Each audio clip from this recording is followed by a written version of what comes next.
de notre imam. Première, à l'époque où Omar ibn Abdulaziz appela l'imam et lui demanda des conseils. Il donna 3 conseils. Le premier, si vous célébrez un événement, ayez soin de voir et de rester dans les limites du halal et du haram. Si vous êtes en colère, ce qui n'est pas permis, mais l'être humain devient en colère, essayez de rester dans les limites du halal et du haram. Et troisième chose, n'usurpez pas la propriété des autres. C'est-à-dire, ne trichez pas, ne volez pas. Et c'est à ce moment-là qu'Omar ibn Abdulaziz rendu fadak à imam, pour dire que c'était usurpation.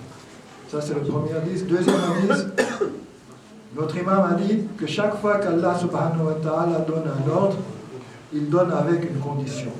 C'est comme dans le monde, chaque fois que vous avez besoin de quelque chose, il y a des conditions à remplir. Si vous demandez un visa, il y a des conditions à remplir, il y a un formulaire à remplir. Si vous demandez un emploi, etc., etc.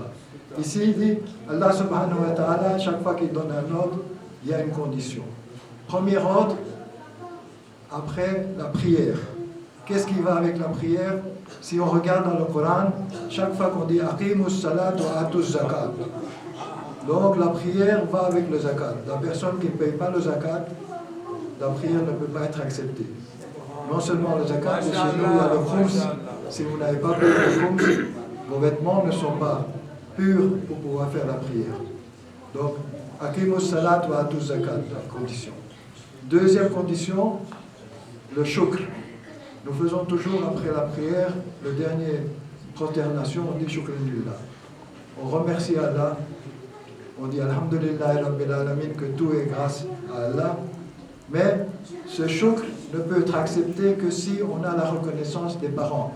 Il faut le shukr des parents, c'est-à-dire être reconnaissant aux parents de ce qu'on est, alors Allah accepte le shukr. Troisième chose, c'est le taqwa.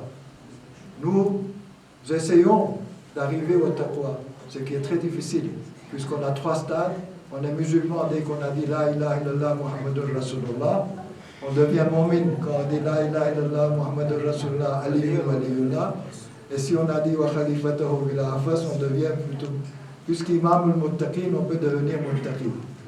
Et le taqwa n'est accepté que si on a sidérem. Sidérem, c'est les bonnes relations avec sa famille. Ses parents, ses enfants, ses neveux, ses cousins, ses oncles, ses tantes, etc. Si on n'a pas ça, on ne peut pas être un muttaqi. Et alors une autre chose, ce que nous espérons tous vivre longtemps. Tout le monde veut une longue vie. Si vous voulez une longue vie, la chose à faire, c'est sidérem. Si vous avez des bonnes relations avec votre famille et vos proches, vous allez avoir une longue vie. Je vous remercie. Salut.